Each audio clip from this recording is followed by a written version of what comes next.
I knew something was off the moment Linda from HR knocked softly on my office door. Her voice was so faint you'd think she was afraid of her own shadow. "Evelyn," she said, "you forgot to sign the new ethics commitment form." I looked up at her, then at the sheet she placed on my desk.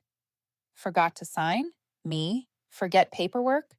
That was about as likely as NASA forgetting to check gravity before a launch. I gave her a polite smile, the kind you use when you've already heard too many well-dressed lies, and picked up the document. At the top, it read, Artificial Intelligence Ethics Commitment, Revision Number 9. Number 9? Last I checked, we were still on version 7. The paper smelled like fresh ink and trouble. I flipped through the pages, paragraphs so long they could have been written by a half-asleep lawyer. Then I saw it, sitting neatly on line 8 of the middle section. The Executive Board reserves the right to expedite the ethical review process in cases of urgent commercial interest. I paused, reread it. Again. In plain English, that meant, if there's money to be made, we can skip the conscience part. My fingers brushed the edge of the page. This company used to be different. When I first joined Neuralink 12 years ago, it was small, clumsy, but alive. We talked about the future of AI, the way people talk about human decency. Back then, I truly believed technology could get better if people stayed good. But time changes everything, and Richard Vail, our new CEO, changed faster than anyone. He was the kind of man who walked into a room like it was a stage, always smiling, always speaking with that inflated optimism you hear in a TED Talk. Speed is the new ethics, he once said during an all-hands meeting. I nearly laughed out loud. I remember thinking, if speed is ethics, then a train crashing into a mountain must be an act of integrity. Richard liked to call himself the fixer, but he was more like a storm in a tailored suit. Wherever he went, people bowed down to sweep up the debris. Once, he slammed his desk so hard the coffee cup on mine jumped. I can still smell the burnt coffee that spilled over my keyboard. That afternoon, I sat in my office surrounded by 3 glowing monitors, combing through federal compliance logs for Neuralink's merger with Cortexa Global, a $350 million deal branded as a historic step for ethical AI. It sounded like a slogan written by marketing after a few too many drinks. Everyone was talking about the future and innovation. I was the only one who knew none of them actually understood what was happening. I wasn't the kind who posed for pictures on signing day or sat next to Richard at conferences. I was the one reading the fine print, tracing every audit trail, making sure our systems didn't accidentally break federal ethics clauses. Funny thing is, while they treated me like a cog in their shiny machine, that cog was the only thing keeping the whole engine from exploding. Leaning closer to the screen, I spotted something odd.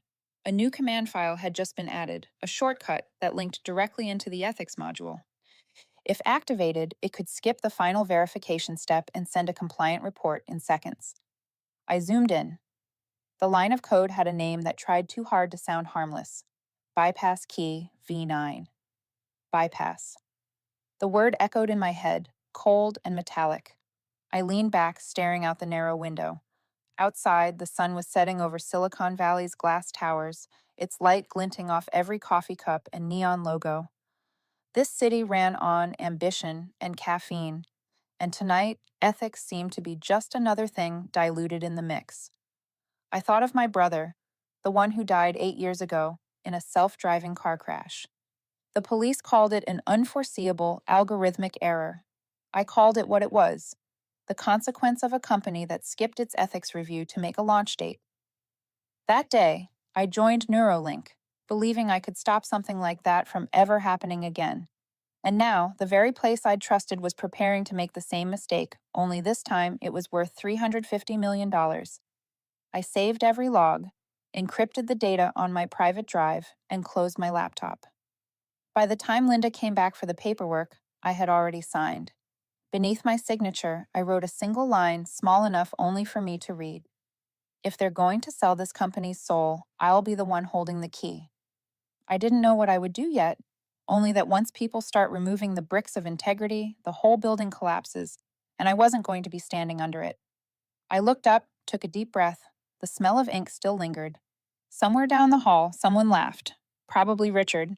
I told myself quietly, then took a sip of cold coffee. I didn't know when the storm would hit, but I knew I'd already heard the wind. Richard Vale showed up the next morning like a man walking into a commercial about success. Silver tie, tailored suit, that white smile people wear when they've made too many promises to keep. He walked down the hallway with such confidence that others leaned aside, as if he owned the very air around him.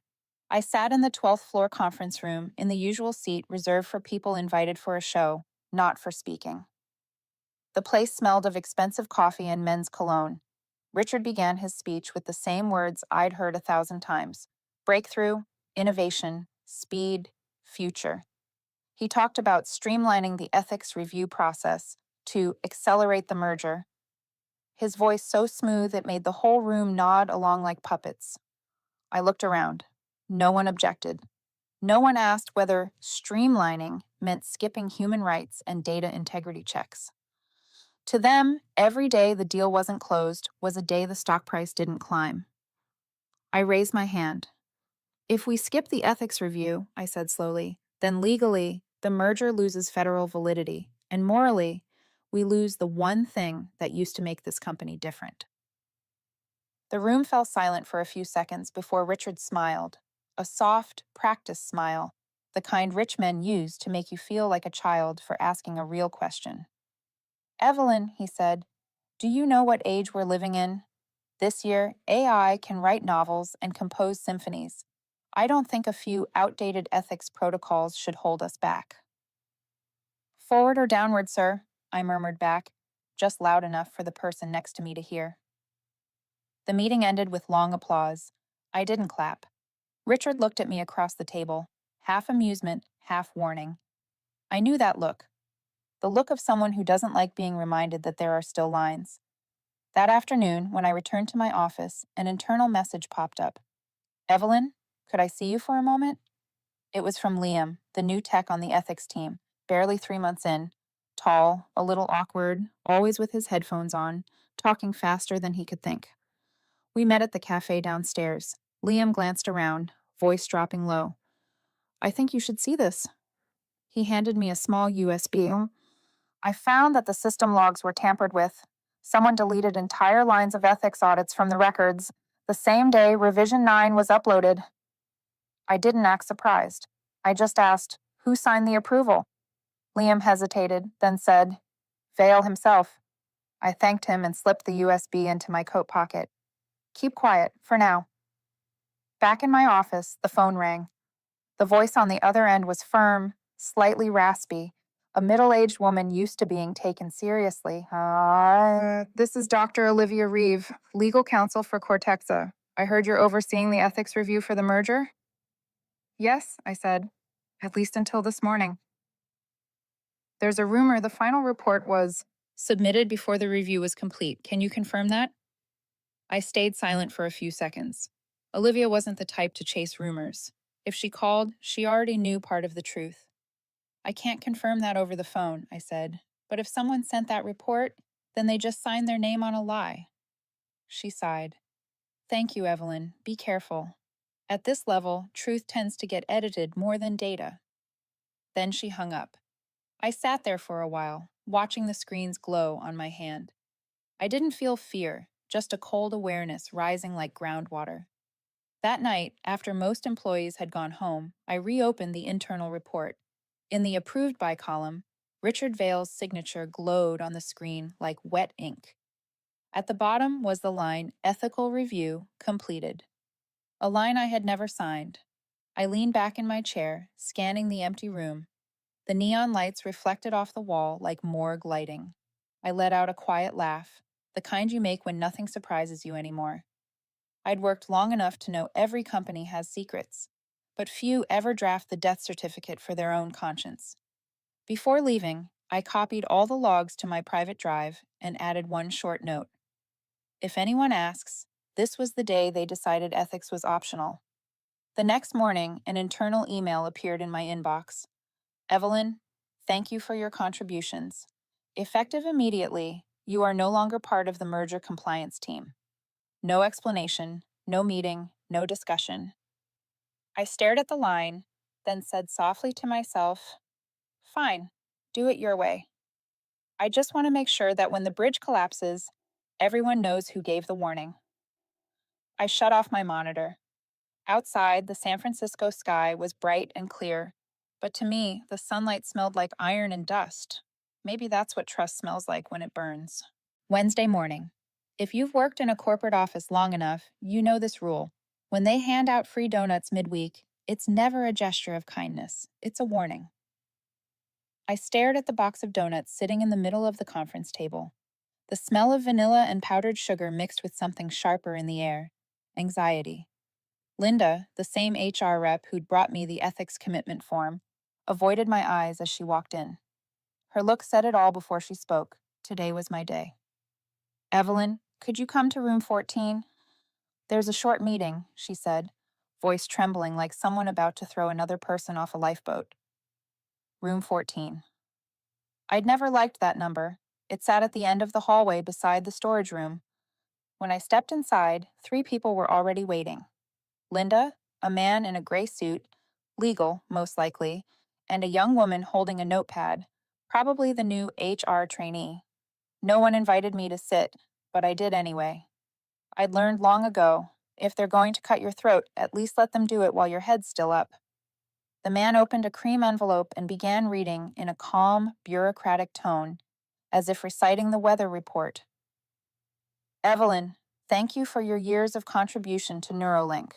Due to restructuring and a shift toward a faster operational model, your position no longer aligns with the company's strategic direction." I let the words drift past. White noise from a broken radio. No need to ask questions.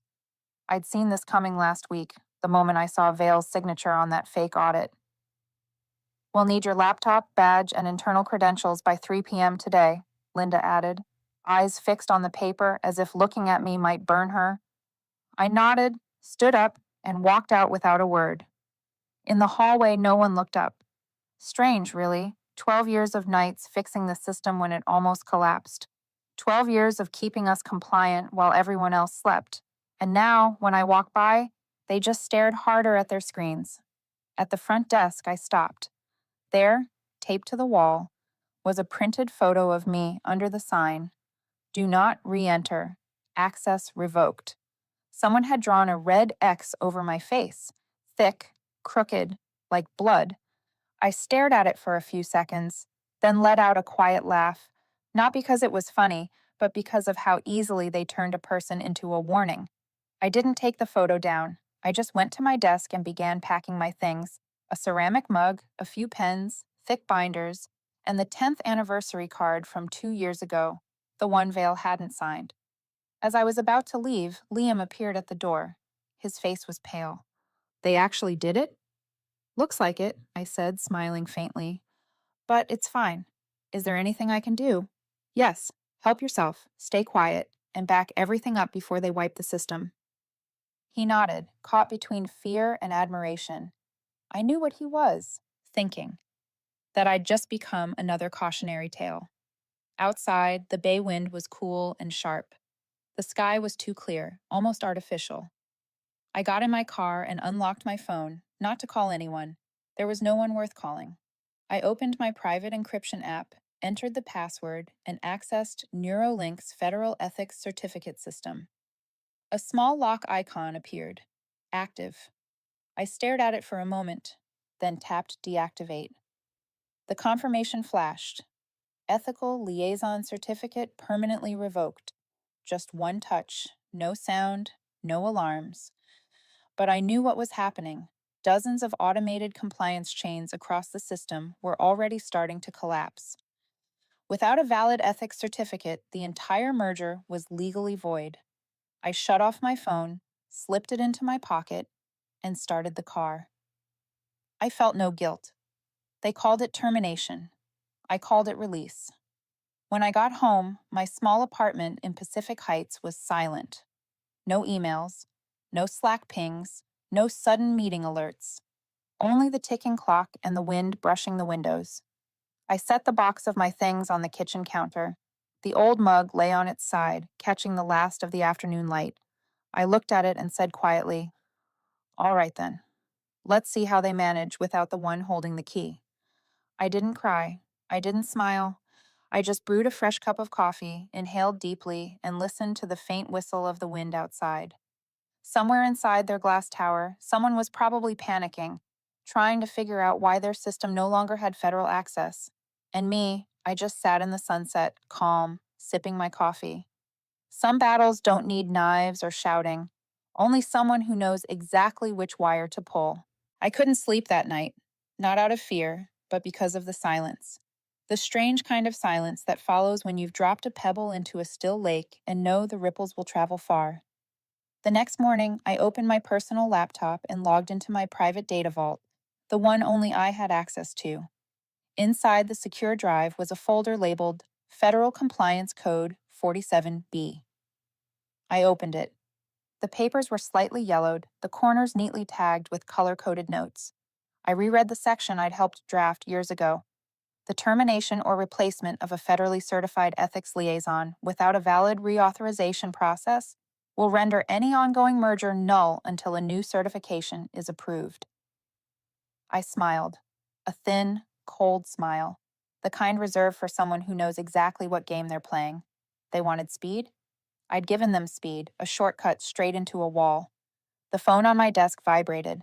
Unknown number, Cortexa Legal Department. I picked up. Mrs. Hart, this is Olivia Reeve. We've been notified that Neuralink's ethics certificate is no longer active. Can you confirm that? Completely accurate, I said, my voice calm enough to surprise even myself. I was terminated yesterday. They haven't assigned a new federally certified liaison. There was a brief silence. Then Olivia spoke slowly. Then we'll have to suspend the entire merger until the issue is resolved. I understand. And Olivia, I said, lowering my voice, you might want to review Revision 9 in their ethics documentation. Some things don't line up. Thank you for the heads up, Mrs. Hart, she said, and I could hear her typing faster on the other end. Something tells me this is going to be a very long morning for a lot of people. After the call, I poured more coffee and opened the company newsfeed. Right on cue, there it was. Cortexa suspends $350 million merger with Neuralink due to federal compliance failure. Posted at 10:06 a.m. At 10:05, an email from Liam landed in my inbox. Just one line. They've lost it. I laughed quietly. Maybe that made me cruel, but there was something perfectly fair about watching people who thought they were untouchable panic inside the system they never bothered to understand. Liam later told me the tech floor was chaos. Vale had called an emergency meeting, slammed his hand on the table, and ordered the legal team to reinstate authentication rights. They didn't understand that those rights couldn't be reinstated. They were granted by a federal authority. No one inside the company could restore them without a recertification process, and that took at least 6 months. I pictured Vale then, red-faced, tie crooked, preaching about innovation and momentum, while locked out of the very door he'd slammed shut. By noon, a tech reporter posted on social media, rumor, Neuralink Cortexa merger on hold due to AI ethics concerns. Sources suggest irregularities in the certification process. I read it while sipping my third cup of coffee. The steam curled in thin spirals, smelling faintly of burnt caramel. I smiled again. They didn't know the real cause yet, but the cloud was already forming. By afternoon, my phone rang again, an internal Neuralink number. This is Vale, he barked, voice tight but trying for composure. Can you tell us what the hell is happening with the federal system? Your certificate's malfunctioning? Not at all, I said. It's perfectly valid. I just don't work for your company anymore. All right, he snapped. But you can still reactivate the credentials, can't you? For everyone's sake. I let the silence stretch long enough for him to hear it. Under federal law, only a current authorized liaison can access the system. You understand what that means, right? He exhaled hard. You're joking. You know where we are in this process? Hundreds of people depend on this deal. I know, I said softly. Maybe you should have thought about that before you signed my termination papers. Then I hung up. No more words needed. That evening, Liam sent me a screenshot. Internal chat threads buzzing about Code 47B. The clause no one had ever bothered to read. Someone had finally found it in the archived regulations and started piecing the puzzle together. By 8 p.m., one last message from Liam arrived. Vale's in an emergency board meeting. Everyone's blaming each other. I think the story breaks tomorrow morning. I sat alone, the warm light pooling across the wooden table, the coffee in my cup cooling slowly. I didn't feel joy, just a deep, steady quiet inside me. The kind that comes when you watch justice move the way it should.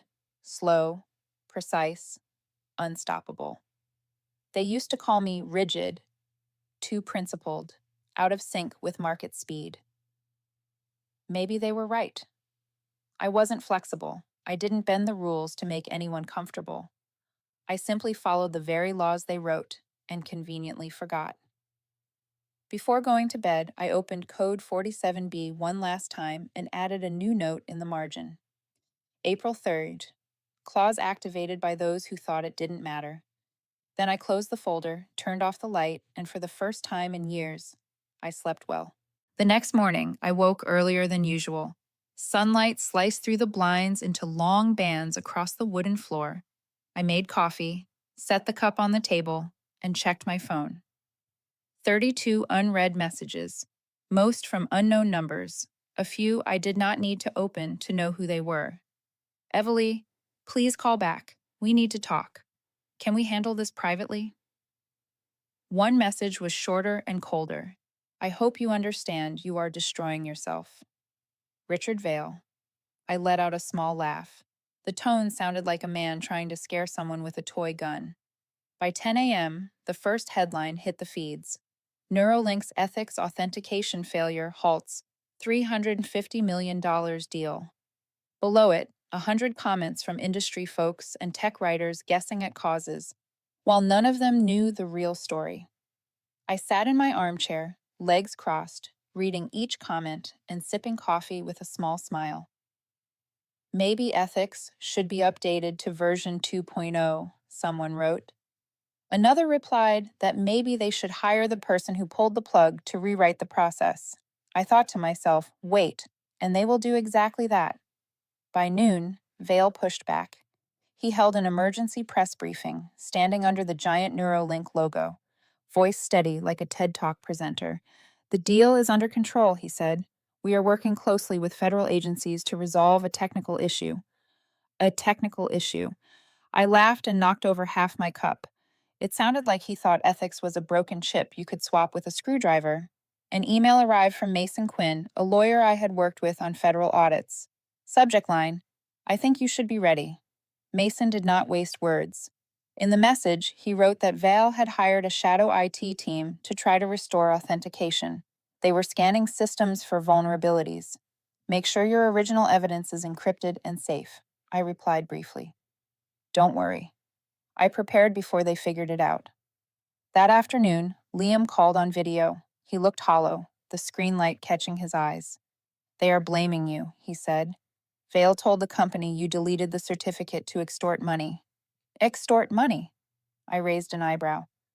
They should be paying me for my honesty. No one dares speak, he said. They are trying to brute force the federal server. Vale hired an outside group to hack in. I paused. Liam, do exactly as I say, I told him. Pull all your personal data off the system. Do not log back in. If they ask, say you know nothing. Do you understand? Yes, he whispered. I do not want to get dragged into this. Good. Remember, silence is the strongest wall when everyone else panics. I went out on the balcony. The San Francisco sky hazed into evening. Lights along the Bay Bridge began to flicker on. Vale, who always called himself the problem solver, had become a problem without a fix. Around 8 p.m., Mason called again. Federal investigators opened a formal probe, he said. Vale is scrambling to divert attention, but it is too late. Good, I said. Do you need anything from me? Keep the status quo, he answered, and maybe sleep tonight. The press will name you tomorrow. No need, I said. I have nothing to hide. Before he hung up, Mason added, I have met hundreds in this field, but few keep their principles when everything collapses. Congratulations. I told him I did not want congratulations. I only wanted the truth to stand. That night, I left the lights off. My laptop was the only glow in the room. A headline read, "The woman who pulled the plug on the biggest AI deal of the year." The photo was from a conference years ago, my eyes steady at the camera, my face calm. A top comment pinned beneath read, "She did not sabotage anything. She pulled the cord before anyone got electrocuted." I read it 3 times and smiled. Sometimes, strangers understand you better than anyone who used to share your office. I closed the laptop, moved to the window. The wind slipped the curtains, sharp and clean. Across the way, their tower still burned light. Probably Vale and his team still trying to fix the ethics certificate. I was not there to fix anything. I was there to let things work exactly as they were written. Tomorrow they would understand. Tonight I wanted quiet. I made another cup of coffee, sat down, and let the city drift into fog. If this were a fight, I had chosen my weapons, truth and time. 2 things Vale never learned to use. The next morning, just as Mason predicted, my name flooded every news site. The woman who brought down a $350 million AI merger. Former ethics director exposes scandal inside Neuralink Dynamics. The keeper of the final key, and why she pulled it out. Each headline was a different cut of the same story. Some painted me as a hero. Others, no doubt sponsored by Neuralink, called me a bitter ex-employee out for revenge. I didn't feel angry. In this game, everyone builds their own version of the truth, the one that serves them best. The phone wouldn't stop ringing. I turned it off. I didn't want to explain anything. Every word that mattered was already written in what I'd done. By noon, Mason texted, "Federal authorities have ordered Neuralink to suspend all activity with Cortexa. The executive team is being investigated for certification fraud." I replied, "Good. Justice finally showed up to work on time." Around 2 p.m., Liam called. His voice shook somewhere between fear and excitement. "Evelyn, Vale's losing it. He's shouting at everyone, the tech team, legal, whoever's left in the building. The whole place feels like a storm." "And you?" I asked. I stayed quiet. They started asking who flagged code 47B, but I didn't say anything. I remembered what you told me. "Good. Stay quiet. Don't play the hero. Heroes die early. Truth lives longer." He hesitated, then whispered, "Evelyn, I think they'll try to reach you. Vale doesn't know how to lose." I smiled faintly. I know. He's the kind of man who believes everything has a price. He just never learned the value of what can't be bought: credibility. Later that afternoon, an email popped up from an unfamiliar address. Subject line, "We need to talk, RV." I didn't open it. I deleted it without a second thought. 10 minutes later, my phone rang. No caller ID. "Evelyn, it's me, Vale." His voice had lost the sharpness from his press conferences. It carried fatigue, a trace of bitterness. "Can we talk like adults?" he began. "Depends on your definition of adult," I said evenly. "I'm not calling to argue," he said. "I just want to understand why. You could have asked for anything: compensation, a new role, even an apology. Why choose destruction?" I paused, then answered slowly. "I didn't destroy anything, Richard. I just stopped protecting people who were destroying themselves. I'm not a punishment, I'm consequence." He exhaled. "You realize you've cost hundreds of people their jobs?" I closed my eyes, feeling the faint breeze through the curtains. "No, Richard, you did that. I just cut the power before the whole building exploded." "You think the world will respect you for that?" he shot back. "The press may praise you today, but tomorrow they'll forget. You'll just be another headline." I laughed softly. "Maybe, but at least when they forget, I'll still sleep well." Silence hung for a moment. Then Vale spoke quietly, almost like a confession. "You've won, Evelyn. You know that, don't you?" "No, Richard. I haven't won. I just kept the part of myself that wasn't for sale." I hung up before he could answer. That night, rain fell over San Francisco, a rare visitor this time of year. I always liked nights like that, cool enough to soothe, quiet enough to hear your own thoughts. I sat by the window, laptop open, the blue glow washing over my face. A notification appeared. Cortexa officially terminates merger with Neuralink. 4 short, cold lines. But I knew each word was an explosion in their boardroom. Around 10, Mason called again. They've lost nearly 60% of their market value in 2 days. Vale just resigned. I didn't reply right away. I looked out the window where the city lights shimmered through the rain, silver as ash. You know, I said slowly, he once told me speed was the new ethics. Maybe now he understands real ethics move at their own pace. Slow, but steady. Mason laughed softly through the phone. You're something else, Evelyn. I'm not, I said. I'm just someone who knows which wire to pull. After the call, I closed the laptop and walked across the quiet room. On the table, my coffee had gone cold. I touched the cup. The chill ran through my fingertips. I thought of the people who'd laughed the day I warned them, of Vale's look when he still believed he was untouchable. Now they were staring at the wreckage, wondering who caused it all. The answer was simple. They did, with arrogance, carelessness, and the belief that rules were made only for smaller people. I whispered to the night beyond the window. The world doesn't fall apart because people make mistakes. It falls apart because some believe they never do. Then I went to the kitchen, filled the kettle, and thought to myself, tomorrow I'll start over. But this time, on my own terms. Monday morning. The city was still damp from the night's rain, the air cool and clean, as if the world had been washed. I sat by the window, watching droplets trace long lines down the glass, a warm cup of coffee in my hand. On my screen, the newest headline about Neuralink read, Vale resigns, as Neuralink loses 68% of its market value in 4 days. Just below it, in smaller text, former ethics director Evelyn Hart praised for early warning on AI ethics risks. I skimmed the article, then closed the screen. I wasn't looking for praise. I just wanted quiet.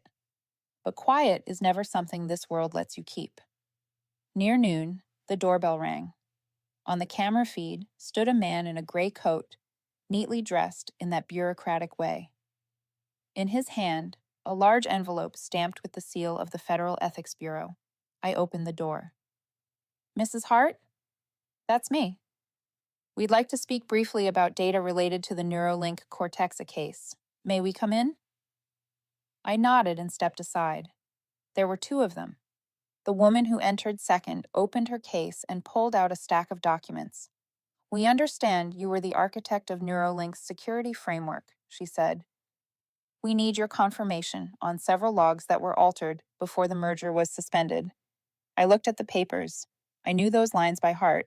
They were the same records Vale had erased before submitting to the federal board. Yes, I said. Those entries were tampered with. And if I'm not mistaken, the metadata still holds the traces. I kept the originals. The man nodded.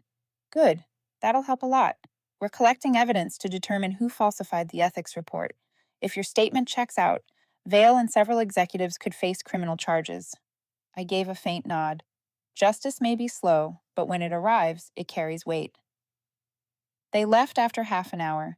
I stood in the doorway, watching their car fade into the fog. Inside me was a strange mix of calm and emptiness. When you've spent years protecting something and finally watch it fall, no matter the reason, you can't help but feel the hollow space it leaves behind. That afternoon, Liam texted me. I left Neuralink, got a new job in Boston. Small startup, but they actually care about AI ethics. I just wanted to say thank you. I replied, hold on to that, Liam. One day you'll realize ethics isn't a barrier. It's the frame that keeps the structure standing. That night, I walked through Market Street. Neon signs for AI for humanity glowed across glass towers, and I couldn't help but laugh. Everyone talked about ethics. Few lived by it. When I got home, there was an envelope in my mailbox. No return address. Inside was a cream-colored card with neat handwriting across it. Next time, they'll know who built the bridge. O.R. Olivia Reeve. I read the note, feeling a quiet kind of recognition, not pride, not satisfaction, but the simple relief of being understood by someone who knew what it cost. I set the card on my desk. The lamplight caught the edge of the paper, gleaming softly like a quiet affirmation. After everything, I no longer belonged to Neuralink. But one thing was certain: my work would be remembered in every AI merger that followed. No one wanted to repeat that mistake. I opened my laptop and logged into my new business account, Heart Integrity Consulting LLC. Within 2 weeks, I'd already received 3 partnership inquiries, one of them from a name that made me smile: Neuralink Dynamics. They wanted to hire me as an external advisor for their new compliance framework. The irony was delicious. The woman they once called a roadblock to progress had become their condition for survival. I replied politely, briefly, "I'm open to reviewing your request, so long as you understand that this time I won't be working for you. I'll be working for the truth. Sent." I leaned back in my chair. Outside, the city lights were dimming. I smiled faintly, a smile light as breath. Maybe this was no longer revenge. Maybe it was balance, restored by the very rules they'd forgotten to follow. I lifted my cup, watching the steam rise and blur before me. In that moment, I knew with perfect clarity they'd lost hundreds of millions, and I had gotten myself back. 3 months later, summer returned to San Francisco. The city glowed in sunlight, the air soft and clear, but inside me everything had settled, like a lake after a storm. I kept my old habits: brewing coffee early, playing quiet jazz, and starting the day from my small apartment in Pacific Heights. My desk was tidier now, just my laptop, a stack of client folders, and Olivia's card framed in glass. Besides it, the new logo of my firm, Heart Integrity Consulting LLC, with the tagline, "Ethics isn't a choice, it's the foundation." Work had become steady.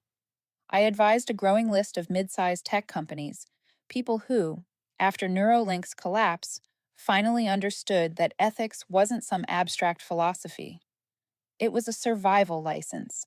This morning's meeting was with a new client, Ironstream Robotics, an AI company designing medical robots. Their silver-haired CEO said during our call, "We want to avoid the road Neuralink took. I read about your case. Honestly, that's why we came to you." I smiled. If you truly want to avoid their mistake, remember this: ethics doesn't slow progress. It just makes sure you're moving in the right direction. How fast you go, that's on you. When the meeting ended, I checked my inbox. A new email from Neuralink Dynamics. Subject: Partnership Proposal, a new chapter. They wanted to hire Heart Integrity Consulting to rebuild their federal ethics framework. The signature wasn't Vale's, he was long gone, but Angela Ward's, their new interim CEO and former head of HR. I read the letter 3 times, a strange mix of déjà vu and distance. At the bottom, Angela had written, "We acknowledge our past mistakes, and we believe only the person who once kept us on course can help us find it again." I didn't reply right away. Instead, I stepped onto the balcony, looking down at the narrow street below. Sunlight glared off the damp pavement. Maybe I should have felt vindicated, but all I felt was calm. My phone rang. Liam. "I heard Neuralink wants you back," he said. "Are you going to take it?" "I haven't decided," I told him. "Do you think I should?" "I think you should," he said. "Not because they deserve it, but because if you don't, they'll hire someone else, and it'll happen all over again. Maybe this time they actually need you to teach them how to do it right." I paused. He was right. Sometimes life doesn't hand you revenge. It hands you the chance to teach a lesson. That evening, I called Mason. "I got an offer from Neuralink," I said. "They want a consulting contract." "What are you thinking?" "I'm thinking yes, but with conditions." "What kind?" "I want them to sign a new ethics charter that binds not just the company, but every executive individually. Every signature must be real, no anonymous approvals, no collective shields." Mason laughed softly. "You never do anything halfway." "I don't," I said. "Ethics doesn't come in beta versions." After the call, I reopened Angela's email and typed, "I'm willing to collaborate under one condition. All processes and signatures must be public, and any breach will be reported directly to the federal board. If Neuralink is ready for transparency, I'm ready to return, not as an employee, but as a guardian of principle. I hit send. 2 days later, their reply came. We accept all conditions. I wasn't surprised. Neuralink didn't have much of a choice. The following week, I returned to the old building. The glass walls and white halls were the same, but the air felt lighter. People looked at me differently now, not with fear or distance, but with respect, even gratitude. Angela greeted me at the entrance, her smile more sincere than any apology could be. "Welcome back, Evelyn," she said. "This time, we'll rebuild it the right way." I walked into the same conference room where I'd once been fired. The long table was still there, though the chair at its head sat empty. I took a seat, opened my laptop, and said calmly, "Let's begin. We'll redesign the entire ethics framework, from procedures and authorization to data transparency. Not just to erase the past, but to make sure it never repeats." The room fell silent. Around the table, young engineers and managers watched me, not with doubt, but with belief that something real was shifting. The session lasted until late afternoon. When I stepped outside, the sky was washed in gold. Sunlight poured through the glass walls and touched my face, warm, steady, forgiving. In the lobby, I stopped. The old portraits of Vale were gone, the hollow slogans, too. In their place hung a new plaque: "Integrity is not optional. E. Hart." I stood there for a long time, not proud, just mindful that sometimes justice doesn't arrive with an explosion. Sometimes it comes in the form of a signature written in the right place. That night, back home, I wrote in my journal, "Day 92 since the firing." They asked me to return, not to apologize, but to learn. And maybe that's the most elegant revenge of all. It's been some time since I returned to Neuralink as an independent consultant. The city is as busy as ever, but inside that glass tower, everything feels different. Every time I walk through the lobby, I feel like I'm stepping into a new version of the company, one where people finally tell the truth, where ethics isn't a slogan on the wall, but a daily habit. Neuralink, the name once tied to a scandal, has slowly become an example of disciplined revival. And what's strange is that change didn't come from flashy campaigns or public apologies. It started in quiet meetings, where people learned to listen to their own conscience again. I no longer work full time. I come in twice a week, enough to observe, to guide, and sometimes just to sit silently while they debate. Every time I hear a young engineer say, "We can't release until the ethics review is complete," something inside me feels mended. One Friday morning, Angela walked into the office while I was reviewing the final draft of the new compliance system. "Evelyn," she said, "the federal committee approved the new ethics framework. They're calling it the industry's new gold standard." I looked up at her smile, a sincere one, untouched by ambition. "Good," I said. "That means we did it." Angela nodded, then hesitated. "If you don't mind, I'd like to name the framework after you. The Heart Framework." I went quiet for a moment, not from pride, but surprise. "There's no need," I said softly. "I didn't do this to have my name on a wall." "We know," Angela replied, smiling. "That's exactly why it belongs there." Through the window, the city still buzzed, loud and relentless, but in that room, everything felt calm. That afternoon, I left the building. The glass doors closed behind me, reflecting my shadow and the new gold letters mounted in the lobby. The Heart Framework, Integrity by Design. On my way home, my phone rang. Liam. "Did you see it?" he said, breathless. "Everyone in the industry's talking about the framework. I'm using it at my new company. Now every developer has to complete ethics training before writing their first line of code." I smiled. "Good. That's how justice spreads. Quietly, but steadily." "I always thought you'd get your revenge differently," Liam joked. "I didn't get revenge, Liam," I said. "I just reset the board and taught them how to play by the rules." By the time I got home, the sky was painted gold. Sunlight slanted through the window, glinting off Olivia's old card on my desk, the one she sent me months ago. Next time, they'll know who built the bridge. I picked it up, smiling. They know now. That night, I sat at my computer and drafted a new email to my team, 6 people now, all former employees who'd lived through Neuralink's collapse. The subject line read, Next Project. Inside, I wrote, We're helping a new startup in Seattle, an AI platform for education. Our goal isn't just to ensure compliance, but to help them understand why ethics must lead progress.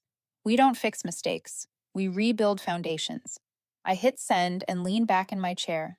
In the quiet room, the soft hum of the fan blended with the sound of my breathing. On the screen, my company's small logo glowed, Heart Integrity Consulting. Ethics is the architecture. I thought back to it all, the morning I was fired, Vale's cold stare, the photo of me crossed out in red, the laughter in that conference room when I spoke about ethics, and then the looks I saw today, trust, respect, relief. I whispered to myself, sometimes the best revenge is making people live inside the lesson they once ignored. I turned off the lights, leaving only the city's glow filtering through the curtains. Outside, the sound of cars mingled with the evening wind. I took one last sip of coffee, and in that moment, I knew my story hadn't ended in ruins, but in order. No revenge, no apology, just the truth, standing firm. I looked out at the city through the glass, the last light flickering between buildings, and somewhere out there, maybe you're hearing this story. If you were me, the day they cut you out of the place you helped build, what would you have done? Stay quiet or stand up, not with rage, but with calm, deliberate action? Which moment in this story moved you most? Was it when I pulled the key that brought the empire down? Or when I came back, not for revenge, but to rebuild what was right? Leave your thoughts below. I read every single one. And if you want to hear more stories where justice finds its way, quietly but surely, subscribe and turn on notifications. Thank you for listening. I'm Evelyn Hart, and maybe, in some way, this story is yours too.